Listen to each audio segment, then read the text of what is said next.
Eu sou a Carol Nogueira e esse é o Item Mais da CNN. Aliados e cabos eleitorais dos candidatos que disputam a presidência da República têm desempenhado um papel de destaque, em parte importante da campanha nas eleições deste ano. Lideranças políticas, artistas e influenciadores digitais ocupam um espaço que muitas vezes os candidatos não conseguem preencher, seja pelo apelo que têm junto a parcelas específicas da sociedade ou pela maneira como se comunicam. Um exemplo é a atuação das mulheres dos dois presidenciáveis que disputam o segundo turno na busca pelo voto feminino. De um lado, a socióloga Rosângela Silva, a Janja, mulher do candidato do PT, Luiz Inácio Lula da Silva. Porque eu queria ver se eu via alguma princesa por aí ou por aqui. Não tem, sabe por quê? Porque aqui só tem mulher de luta. E são essas mulheres que vão ganhar essa eleição. Do outro, a primeira-dama Michele Bolsonaro, mulher do presidente candidato à reeleição pelo PL, Jair Bolsonaro. E não queremos mais esse partido das trevas dominando a nossa nação. Ficaram por tanto tempo no poder e não fizeram nada. Na disputa pelos votos de grupos religiosos, os dois candidatos à presidência também contam com o apoio de lideranças de diferentes religiões, na tentativa de alcançar esse eleitorado. Lula e Bolsonaro também apostam na influência de correligionários para chegar a outros setores da sociedade, como o agronegócio e o mercado financeiro, e melhorar o desempenho em regiões do país decisivas na corrida eleitoral. No lado petista, por exemplo, o candidato a vice, Geraldo Alckmin, do PSB, é um dos aliados que tem exercido essa função. A deputada federal eleita Marina Silva, o economista Arminio Fraga e a senadora Simone Tebet também se reuniram com empresários para defender o apoio à campanha de Lula. O interesse ali é reunir essas pessoas e tentar explicar para elas o porquê de Simone, Marina e Arminio estarem apoiando Lula agora no segundo turno e tentar fazer um efeito dominó de convencimento.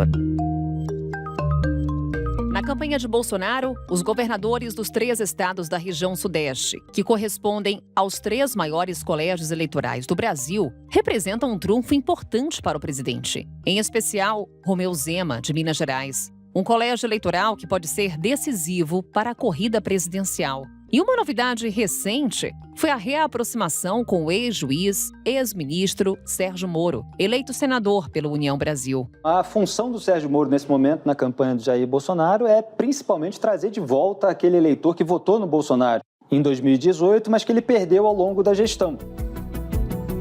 De que forma os aliados de Lula e Bolsonaro podem contribuir para a campanha deles e influenciar os rumos dessa eleição? Para falar sobre isso, a gente conversa com o nosso analista de política aqui da CNN, nosso parceiro de Item Mais, Yuri Pita. Sempre muito bom te receber, Yuri. Bem-vindo. Oi, Carol, tudo bom? Sempre um prazer estar contigo e com os ouvintes do Item Mais. Vamos lá, Yuri. A gente vem acompanhando apoios declarados a Lula, a Bolsonaro. O quanto que eles têm ajudado os candidatos a conversarem com aquelas fatias do eleitorado onde eles têm dificuldades de transitar? Os apoios, eles têm se refletido num crescimento nas pesquisas de intenção de voto? Em eleições tão disputadas como a que a gente tem visto, por exemplo, na disputa presidencial deste ano, tão acirrada, sempre é importante ter apoio, principalmente de lideranças comunitárias ou de influenciadores digitais de algumas eleições para cá, justamente porque essas pessoas, além de fato convencer e conseguir conquistar votos, ajudam a manter um clima de otimismo ou de pessimismo, ajudam a elevar o moral da tropa ou não, ou acabam revelando uma perspectiva ali de pessimismo ou de derrotismo. E isso é muito importante em campanhas eleitorais, não só a busca em si pelo voto, mas o próprio simbolismo e representação do espírito otimista positivo ou pessimista negativo. Acho que esse é um dos fatores mais importantes que a gente vê nas campanhas. E outra questão, no caso principalmente de lideranças comunitárias ou regionais, o acesso que essas pessoas têm, a capacidade, a capilaridade que elas têm, conhecimento de pessoas, de regiões, dar acesso a públicos diferentes do que um candidato normalmente estaria acostumado a acessar. Yuri, mas tem aqueles apoios que estão surtindo um efeito não desejado, uma reação adversa? Ou seja, ao invés de conquistar o eleitor, tem provocado uma rejeição? Os apoiadores, os cabos eleitorais, o que a gente vê é que eles tanto podem ajudar a atrair votos, como, de fato, ajudar a amplificar as críticas ao adversário. Isso tem ocorrido muito, principalmente nas redes digitais. A gente vê figuras como André Janones fazendo isso em nome de Lula contra Bolsonaro. Também vemos, agora mais recentemente, o senador eleito Sérgio Moro contra Lula em favor de Bolsonaro. Isso tem ficado muito evidente em diversas, principalmente nas plataformas digitais. No caso da campanha na rua, propriamente dita, é muito mais o trabalho de buscar apoio, de organizar reuniões, organizar eventos, e o quão mais fora da bolha forem esses eventos, melhor. A gente teve um exemplo recente em São Paulo, um encontro promovido pelo casal Cândido e Teresa Bracher, um homem, um executivo do mercado financeiro e uma mulher ambientalista com uma longa trajetória nessa causa ambiental, reunindo seus pares da sociedade paulistana, não só de mercado financeiro, de organizações que atuam na área de meio ambiente, de saúde, de educação, diversos intelectuais, professores universitários, uma série de advogados e uma série de outros profissionais, além de grandes empresários, que normalmente não fariam uma reunião desse tipo e com esse porte em favor de um candidato do PT, e neste segundo turno fizeram. Isso é um exemplo muito claro do quanto esses, entre aspas, cabos eleitorais podem abrir canais e divulgar a mensagem de uma candidatura, seja para colocar que a outra é pior do que esta, seja para declarar o apoio e conseguir o objetivo final de qualquer campanha, que é ter mais votos que o adversário. Yuri Pita, sempre um prazer nessa reta final das eleições. Mais uma vez, obrigada. A gente volta a conversar com certeza até o dia 30 de outubro. Obrigado, Carol. Sempre um prazer estar com vocês. Um beijo a todos. Ao longo da campanha deste ano, a polarização política no Brasil alimentou uma cobrança pelo posicionamento de figuras públicas nas eleições presidenciais. Nesta semana, por exemplo, Jair Bolsonaro recebeu uma comitiva de artistas sertanejos no Palácio da Alvorada, incluindo os cantores Gustavo Lima e Leonardo, que manifestaram apoio ao presidente. Por outro lado, Lula também acumula, desde o início da campanha, o apoio de nomes da música, como o Caetano Veloso e Anitta.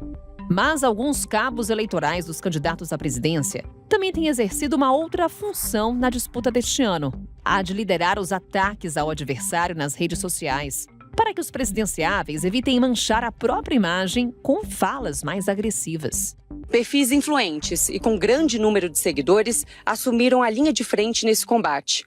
Os deputados federais recém-reeleitos, André Janones e Carla Zambelli, são exemplos de vetores desse movimento. Oficialmente, as campanhas negam qualquer ligação com a atividade, mas também não condenam nem pedem para que o fluxo seja interrompido. As mensagens são caracterizadas por montagens de baixa qualidade, prints de notícias sem contexto, temas de difusão e viralização rápidas. Entram nessa conta, inclusive, conteúdos comprovadamente falsos ou distorcidos, cuja mensagem se espalha com velocidade maior do que qualquer explicação posterior dos candidatos.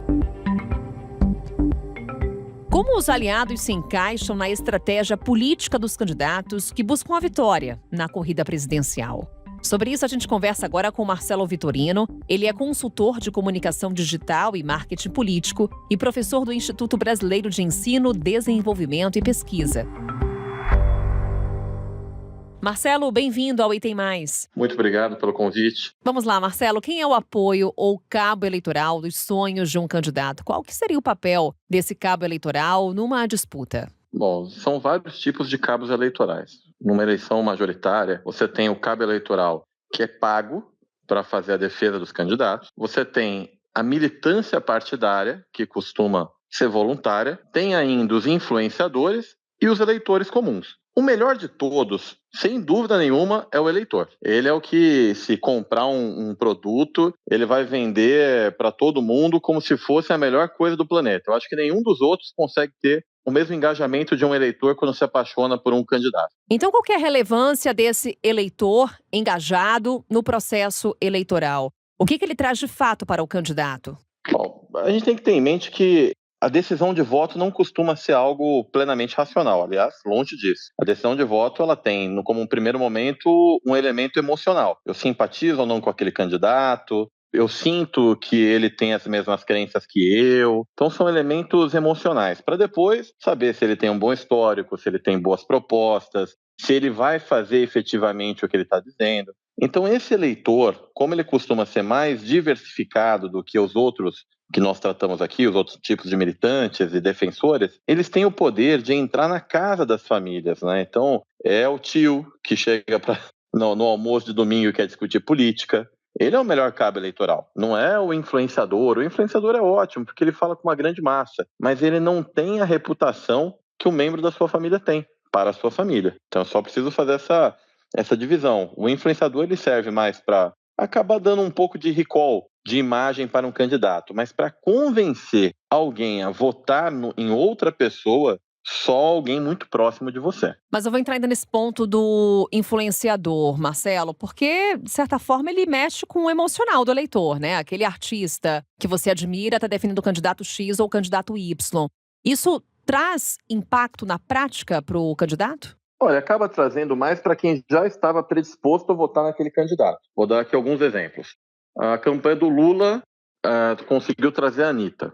Boa parte de quem gosta da Anitta já sentiu uma simpatia pela campanha do Lula e não pela campanha do Bolsonaro. Então ele teve pouco a agregar na campanha dele, mas ele fez um reforço de imagem para aqueles que já gostavam ou simpatizavam com ele. Para o Lula, nesse mesmo exemplo, seria muito mais importante, do ponto de vista de avanço de votos, se ele tivesse que fazer uma escolha entre o influenciador ou a Anitta ou a cantora gospel mais conhecida do país, eu, no lugar dele, escolheria a cantora gospel, porque ele estaria avançando na trincheira do adversário. Então, não é todo influenciador que vai somar na sua campanha. Deveria ser um influenciador que está do outro lado, né? Esse sim pode somar. Senão, você vai acabar falando para dentro da mesma bolha. E aí você traz pra gente ao cabo eleitoral, ao militante, o influenciador e o eleitor. Todos ali trazendo um posicionamento político nessas eleições. A polarização política, ela aumentou uma cobrança pelo posicionamento de figuras públicas, por exemplo? Eu acho que aí teve duas situações que a gente pode somar. Uma parte é em relação ao uso de internet da população. Hoje, a população usa a internet com muito mais facilidade, ela não chega ainda no país todo, mas faz com que o político tenha que ficar quase que 24 horas, 7 dias por semana respondendo a seus eleitores. Então, antes da internet não havia essa cobrança direta ao político. As pessoas tinham contato com o político somente no período eleitoral ou quando ele estava em algum cargo, com exposição, mas contato direto não acontecia. Então, essa é a primeira parte. Agora você tem caminhos de fato para fazer a cobrança. E aí nós temos a segunda parte, que é o momento histórico. Então, a gente começa ali com 2013, com as pessoas se mobilizando politicamente mais. Teve aquele movimento dos 20 centavos, em que a população foi para a rua e depois aquilo se tornou uma coisa bem maior do que os 20 centavos. Começa lá em 2013, com o problema econômico do Brasil. Tem um impeachment de uma presidente, de fato, né, porque o do Collor não chegou a dar o encerramento do impeachment, a da Dilma chegou. Depois de 2 PIBs negativos, ela não resistiu. E a população começa a fazer uma polarização, mais do que entre direita e esquerda, mas sim, em 2018, foi entre política e não política. Então tem esse movimento. Em 2018, as pessoas escolheram muitas caras novas, gente que nunca tinha feito um cargo político na vida, nunca tinha ocupado um cargo, e isso mudou um pouquinho de 18 para cá. Então, 18 foi movimento da política versus antipolítica. Em 22, o tom do vermelho contra o azul voltou. Então, aí em 22 eu tenho uma discussão entre conservadores e progressistas. E o que a gente pode esperar por parte desses apoios? Justamente esse clima que você destaca pra gente fez com que os apoios ganhassem mais peso, essa necessidade de você se posicionar politicamente ou até mesmo uma aversão à política, como foi em 2018? A gente está se aproximando de uma eleição muito próxima de 2014, que foi a Aécio versus Dilma, em que ele perdeu por uma diferença muito pequena de votos. Foi uma eleição que o detalhe importou. Pode ter sido até uma falha num debate dele, um ato falho. Eu me lembro que naquela campanha, em um dos debates, a candidata não passou bem. Em outro dos debates, ele falou que ela estava sendo leviana. Isso foi mal interpretado por uma parte da população, que não entendeu bem o contexto do que ele queria dizer. Mas é fato que a gente está caminhando para uma nova eleição tão dividida quanto aquela. Então, com esse cenário, toda ajuda é bem-vinda. Então, mesmo que seja um influenciador que é alguém que reforça a sua marca para sua própria base, ele é ótimo. Melhor seria se tivesse esse influenciador, esse cabo eleitoral, esse militante, e tivesse também aquele que avançasse na trincheira do inimigo. Mas, se não tiver, é melhor que você tenha os seus, né? Minimamente. Acho que não tem time que vence sem sua própria torcida. Ainda falando sobre esse papel do cabo eleitoral, Marcelo, ele vai apenas para conquistar o eleitor ou até mesmo aumentar a rejeição do eleitor a determinado candidato, já que estamos num pleito em que tanto Lula quanto Bolsonaro têm altos índices de rejeição?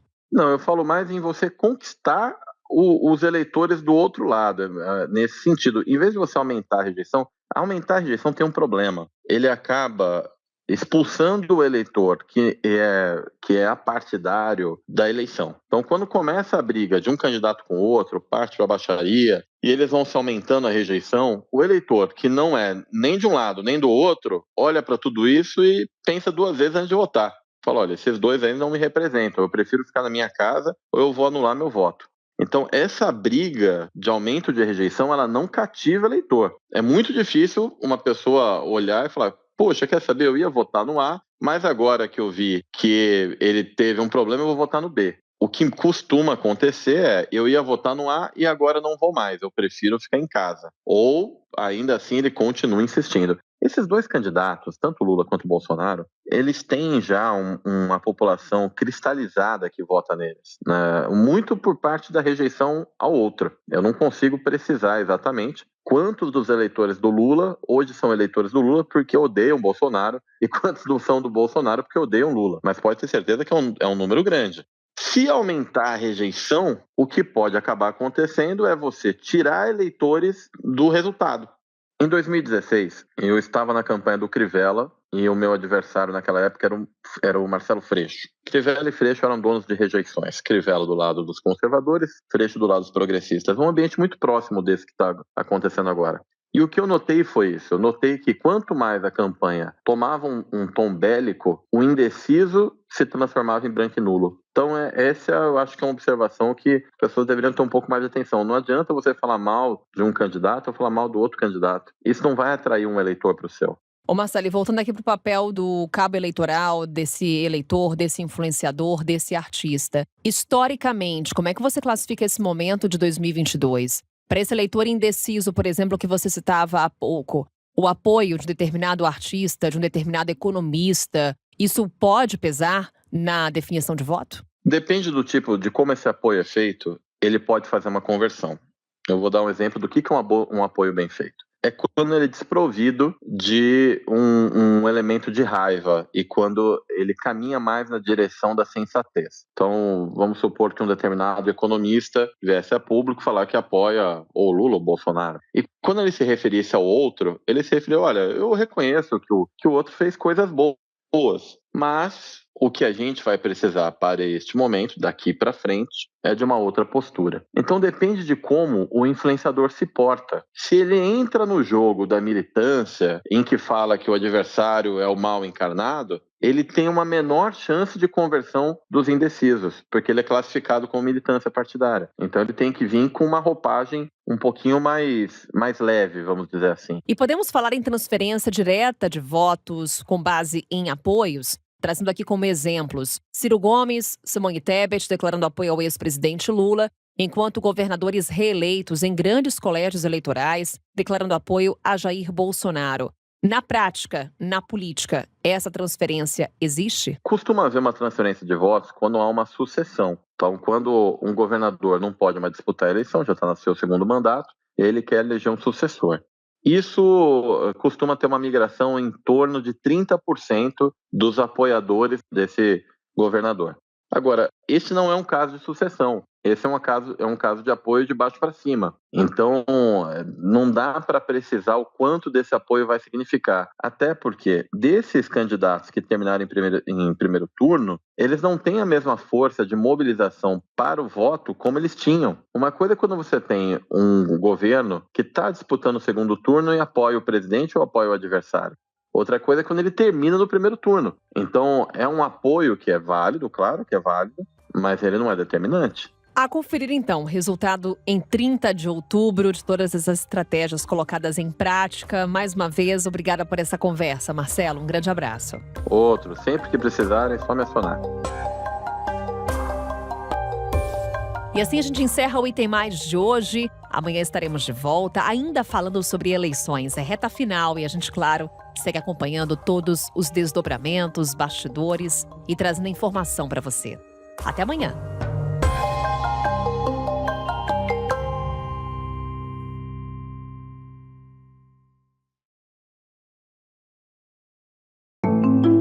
Com a minha apresentação, Carol Nogueira, este podcast foi produzido pela Maremoto para a CNN Brasil. Roteiro e pesquisa, Lucas Scherer. Revisão editorial Maremoto, Amanda Mira. Pauta e produção, Danilo Santana e Cecília Fernandes. Edição e sonorização, Murilo Lourenço. Coordenação geral, Paula Weinberg e Felipe Gomes. Coordenação de produto, Verônica Schneider. Coordenação editorial, Diego Toledo. Você também pode ouvir o Item Mais no site da CNN Brasil. E aproveite para conhecer os nossos outros programas em áudio. Acesse cnnbrasil.com.br/podcasts.